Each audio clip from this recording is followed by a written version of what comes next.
Magandang umaga po sa inyo at Alexander Lexter Jules. Nagbabalik para sa inyong update. Yes mga kaibigan, Robbie Domingo reminisces on hosting memories.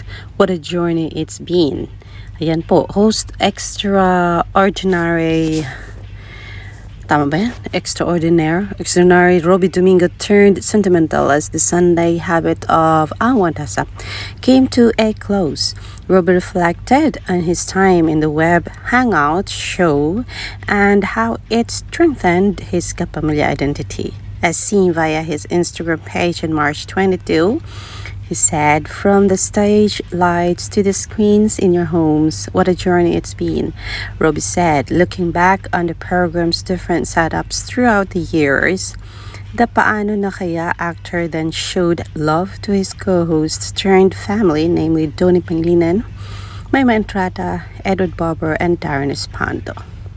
"I have witnessed firsthand how love for music and each other can evolve, adapt, and endure," added Robbie. "This may be the end of this chapter, but the heart of being Kapamilya will always live on." Ayan po.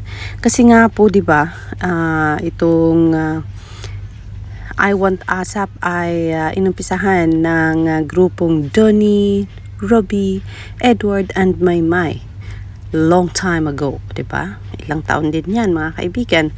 Hanggang sa umabot sa COVID, hanggang nasa ano na lang sila, sa mga bahay-bahay nila, giving live, tawag dito, chill out para sa mga nanonood ng ASAP.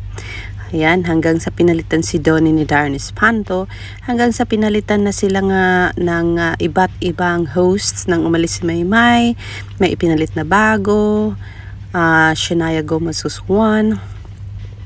And then lately, narito na nga at pinalitan na nila AC Bonifacio, Jeremy G, Rain Silmar, Emilio Jaez. There was one time na kasama din dyan si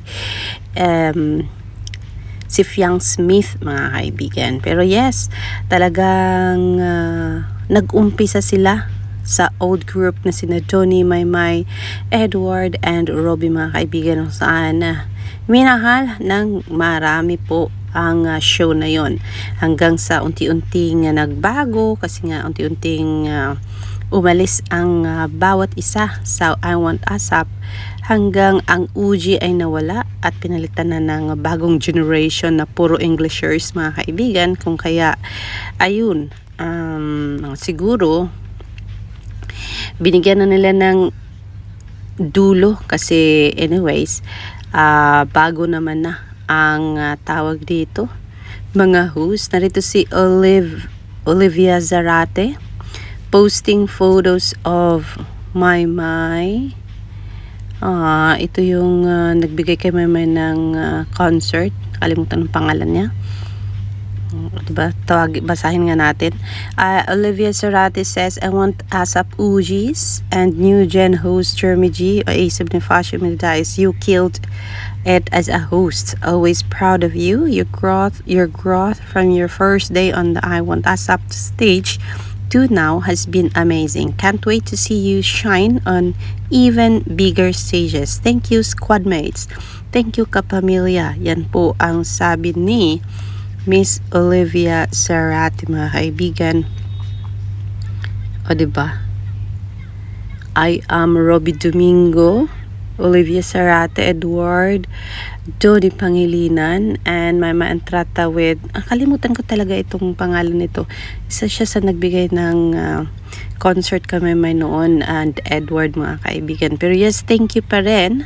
I Want ASAP management at nakasama namin, nakilala pa namin more sina Edward, Robbie, Donnie, and Maymay sa I Want ASAP. Hindi lang namin sila pinanood, kundi minahal namin ng lubusan. O diba? Totoong parang kapamilya na rin namin sila.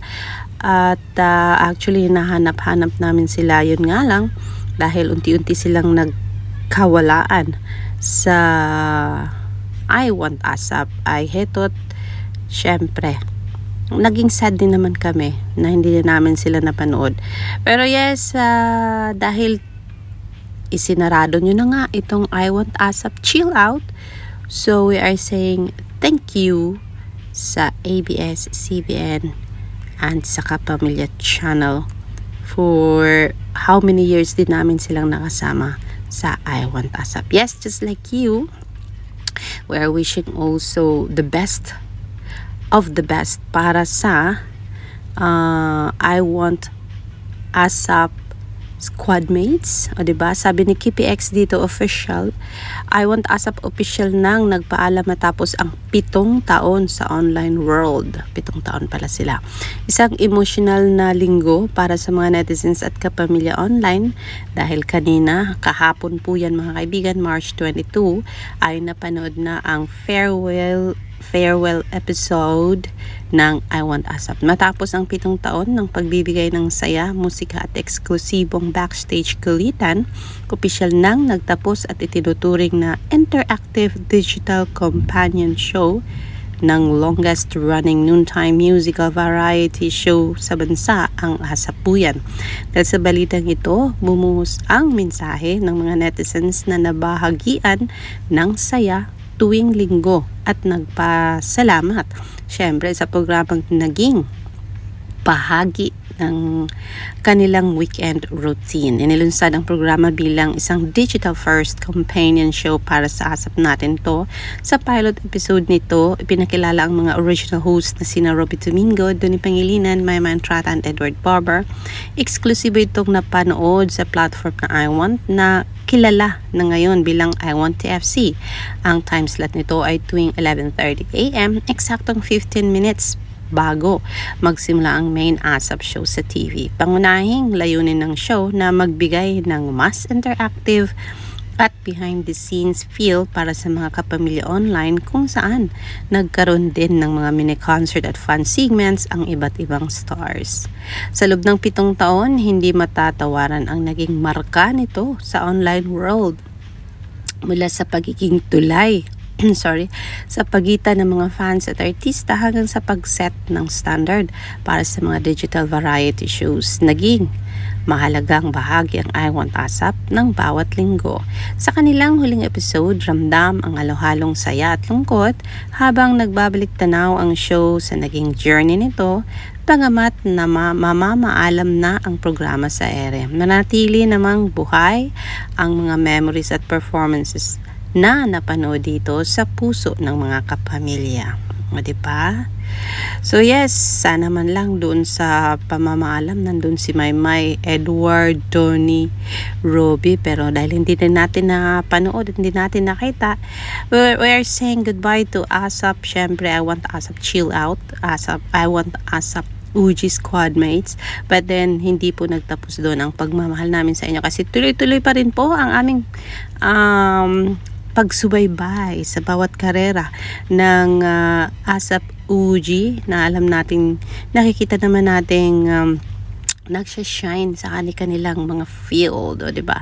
So yes, goodbye to I Want ASAP squad mates OG, but then hello to the new chapter of their lives as showbiz personalities, o diba? Good luck to the music career ni Mayma Entrata and acting career. Good luck to Edward Barber na meron po siyang podcast. Robby Domingo sa patuloy na pagiging lively sa ASAP hosts at iba pang hosting gigs. Donnie Pangilinan, hosting gigs, performing, and teleserye and acting. Yes, good luck. And then of course Darren namamayagpag din po sa kanyang karera mga kaibigan. So yes, good luck, and as I've said a while ago, we are wishing you the best of the best sa showbiz career ninyo. This is Alexandra Lexter Jules. Magandang morning.